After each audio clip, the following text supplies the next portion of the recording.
NCAA tournament has really been taking obviously all of our attention, but there's still NBA news going on, and none other than to talk about that news is the Athletic senior NBA writer Sam Amick joining the show. And Sam, what does the NBA do in these couple days while the NCAA tournament is going on, like the Thursday through Sunday? In terms of just the spotlight, Kirk? Yeah, in terms of spotlight, Sam. Yeah, I mean, I think it takes a back seat. You know what I mean? I mean, for one, it's always fun for me to see the players themselves within the NBA. Right. Kind of, you get reminded that, these guys all have stories of their own. The vast majority of them, were playing in March Madness at some point. And so you might have like a random, Heat Knicks game on a Friday, and guys in that locker room they're kind of glued to that TV up until tip-off time, trying to watch, whichever squad they came from.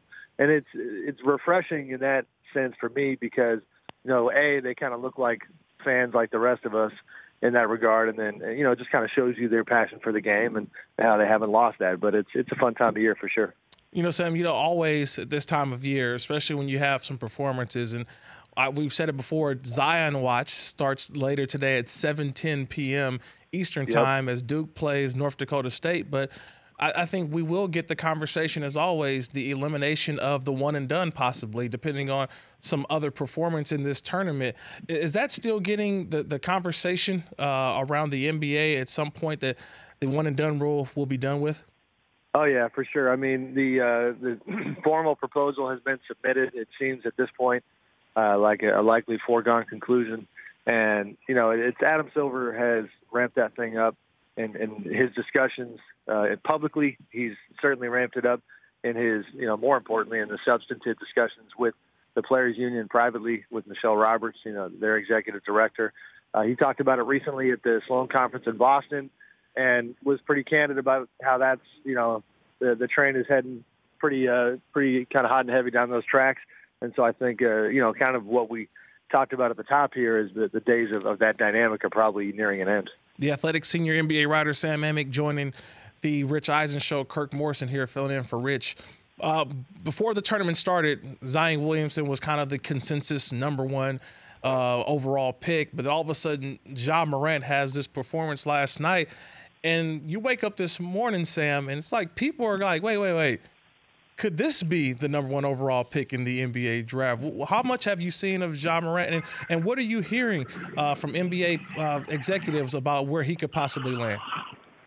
I mean, admittedly, I'm not too great on. I mean, I know Ja's game, and I saw what he did last night. I think Zion's got that thing locked up. You know what I mean? I think you can certainly have two discussions here where Ja is going to be perceived as, every bit the elite prospect, and kind of in that rarefied air as Zion. It feels right now, and things can change by the time draft night comes around. Once it's always a little silly, but once these draft workouts happen and different subplots might come to the surface, things of that nature, then maybe things shuffle around again. But those two guys are head and shoulders above with, a pretty wide chasm between them and the rest of the field. Sam, it was a good week of basketball. Obviously, we were still buzzing over that 76ers and Celtics game the other day. But then I look in the Western Conference, and it's 4 teams right now that all have the same record. Oklahoma City, San Antonio, Utah, and the LA Clippers, all with a record of 42-30. How do you see this thing playing out? And could you possibly see these teams kind of jockeying a little bit about who to escape in the first round, possibly? Yeah, 100%. I can't remember a year, Kirk, where it was this loaded in the bottom 4. It's funny because I'm still living near Sacramento, and Kings fans in that neck of the woods were hoping to get in. And it's just incredible how, they've had a good year, but now that gap, because they're in 9th and they don't have a prayer anymore of getting into the group that you talked about. But the idea that you could be 8th one day and 5th the next is pretty unique at this point in the season. And the jostling is going to be real because – Warriors and Denver being at the top of that group, you don't want to see them. I think that, honestly, Houston unofficially is in that group. So, if there's jostling to be had, I think it's, just trying to avoid those top 3 and see what you can do from there. But, it should be fun down the stretch. How do we look at the Eastern Conference now? Because, look, Indiana's at 4. We saw the Sixers at 3. That series the game against Boston, like I mentioned the other day. When you look at this Eastern Conference playoff, especially without LeBron James this year, is it still that top-heavy 4 teams and just the bottom 4 is not as strong as we would say the West? Yeah, for sure. Now, I've been loving the Eastern side of things at the top, like you said. I mean, that Philly-Boston game was big, the Toronto-Milwaukee matchups. I told somebody yesterday, I said the fun thing about the second round in the East is going to be that it's most likely it's going to feel like 2 conference finals at the same time. You know what I mean? Because those are, all 4 of those squads are conference finals worthy. You've got to drop off from there. Indiana's had a great year, but with the injuries, I think I give them a ton of credit for being so plucky and continuing to win games. But I think certainly in a playoff atmosphere, they're going to have a challenging time. And you saw that even with their loss against the Warriors the other night, just being overmatched.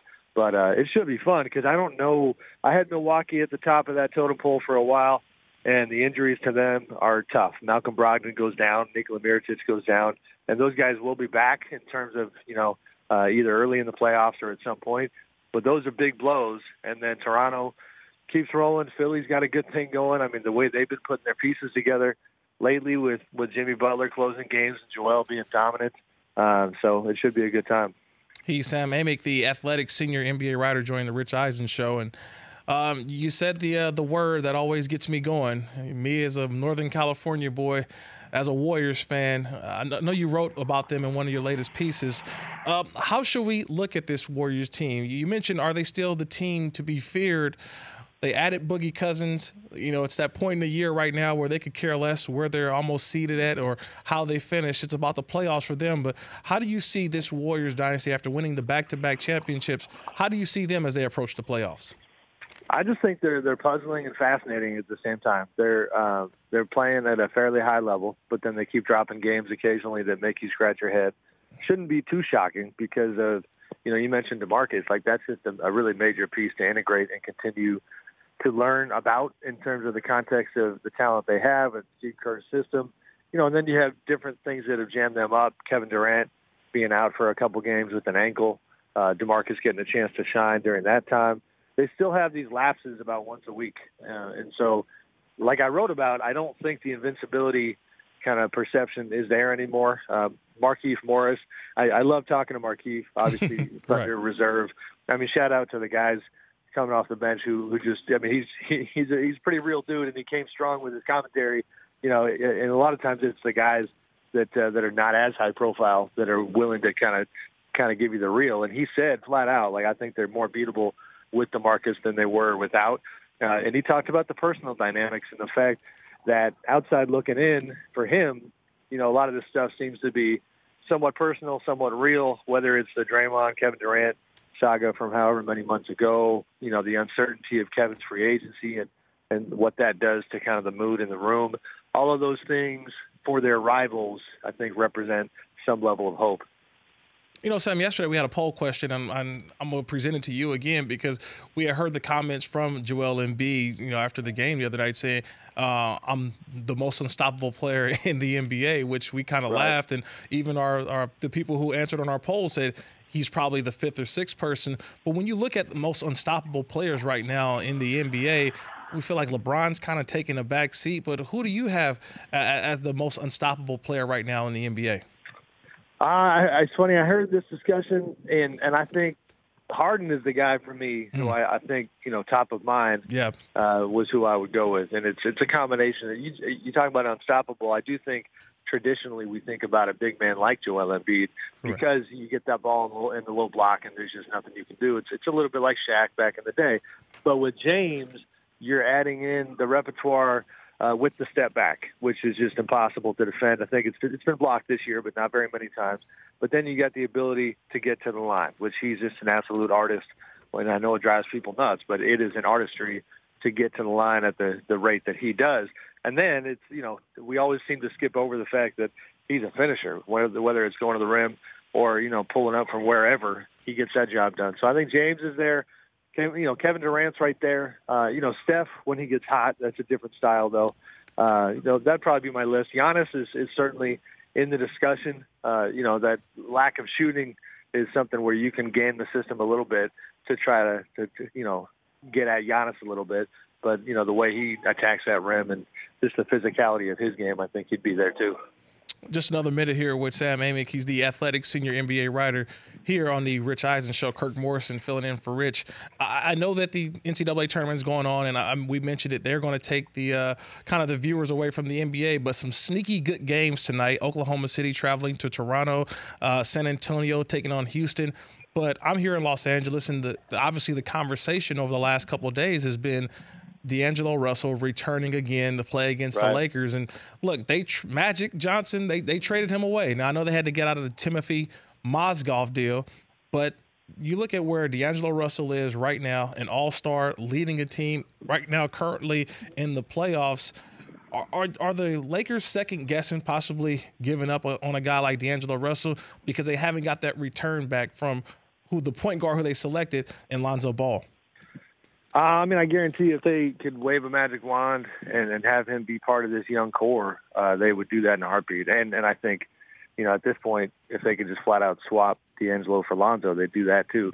But yeah, as you know, because you mentioned the Mozgov deal, it's tricky in terms of like where you want to lay blame because, it's Mitch Kupchak and Jim Buss are the ones who gave Mozgov that ridiculous contract.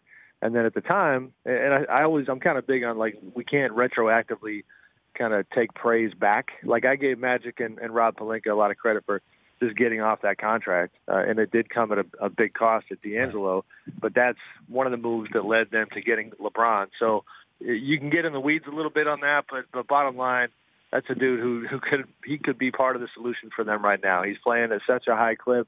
It's funny, I was at that Nets-Kings game the other day, and for some insane reason decided to go home in the mid-third quarter, and I missed his 20-whatever point fourth quarter. No. I know. I got a knack for it. I don't know. I thought it was a wrap, and I didn't really have to be there. And then all of a sudden, it's like, holy smokes. But he's special, man, and I give him credit because it's a heck of a recovery from the days where all we were talking about with him is Snapchat and Nick Young, and you had a guy whose headlines were pretty negative for a while.